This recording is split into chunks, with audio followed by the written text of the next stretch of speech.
दोस्तों, सबसे पहले सब्सक्राइब करें, नोटिफिकेशन बेल दबाएं और सबसे पहले वाली ऑप्शन ऑल करें, जिससे हमारी आने वाली नई वीडियो की नोटिफिकेशन आपको फ़ौरन मिल जाएगी। जय श्री राम भक्तों। दोस्तों, कथा को ध्यान से सुनिएगा और लाइक करना ना भूलिएगा। चलिए कथा की ओर चलते हैं। आज की कथा है एक धनी व्यापारी और ईश्वर पर विश्वास। आइए कथा श्रवण करें। एक धनी व्यापारी व्यक्ति था। उसने समुद्र में अकेले घूमने के लिए एक नाव बनवाई। छुट्टी के दिन वह नाव लेकर समुद्र की सैर करने निकला। आधे समुद्र तक पहुंचा ही था कि अचानक एक जोरदार तूफान आया। उसकी नाव पूरी तरह से तहस नहस हो गई, लेकिन वह किसी तरह समुद्र में कूदा।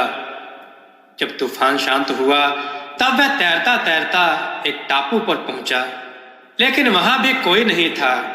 टापू के चारों ओर समुद्र के अलावा कुछ नजर नहीं आ रहा था। उस व्यापारी ने सोचा कि जब मैंने पूरी जिंदगी में किसी का भी बुरा नहीं किया तो मेरे साथ ऐसा क्यों हुआ। उस इंसान को लगा कि ईश्वर ने मौत से बचाया है तो आगे का रास्ता भी वो ही बनाएगा। धीरे धीरे वह वहां उगे झाड़ फल पत्ते खाकर दिन बिताने लगा। अब धीरे धीरे उसकी आस टूटने लगी। ईश्वर पर से उसका यकीन उठने लगा। फिर उसने सोचा कि अब पूरी जिंदगी यहीं इस टापू पर ही बितानी है तो क्यों ना एक झोपड़ी बना लूं। फिर उसने झाड़ की डालियों और पत्तों से एक छोटी सी झोपड़ी बनाई। उसने मन ही मन कहा, आज तो झोपड़ी में सोने को मिलेगा, बाहर नहीं सोना पड़ेगा। रात हुई ही थी कि अचानक मौसम बदला। बिजलियां जोर जोर से कड़कने लगी। तभी अचानक एक बिजली उस झोपड़ी पर आ गिरी और झोपड़ी धधकते हुए जलने लगी। यह देखकर वह इंसान टूट गया। आसमान की तरफ देखकर बोला, हे भगवान, यह तेरा कैसा इंसाफ है। तूने मुझ पर अपनी कृपा की नजर क्यों नहीं की। फिर वह इंसान हताश होकर सर पर हाथ रखकर रोने लगा कि तभी अचानक एक नाव टापू के पास आकर रुकी।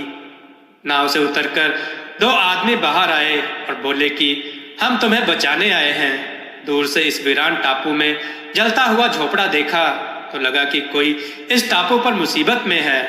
अगर तुम अपनी झोपड़ी नहीं जलाते तो हमें पता ही नहीं चलता कि इस टापू पर कोई है। उस आदमी की आंखों से आंसू गिरने लगे। उसने ईश्वर से माफी मांगी और बोला कि हे भगवान, मुझे क्या पता था कि तूने मुझे बचाने के लिए ही मेरी झोपड़ी जलाई थी। यकीनन तू अपने भक्तों का हमेशा ख्याल रखता है। तूने मेरे सब्र का इम्तिहान लिया, लेकिन मैं उसमें फेल हो गया। मुझे माफ कर देना। दोस्तों, वो ईश्वर अपने भक्तों से दूर नहीं है। उसे सब पता है कि अपने भक्तों को कब और कैसे देना है। उसकी कृपा की बरसात तो हर पल हर घड़ी 24 घंटे हो रही है। बस कमी है तो हमारे विश्वास की। हमारा विश्वास ही है जो डगमगा जाता है। दोस्तों, आपको यह कथा कैसी लगी? अपने विचार और सुझाव कमेंट में जरूर दें। हमारी कथाओं को लाइक करें, हमारे चैनल को सब्सक्राइब करना ना भूलें।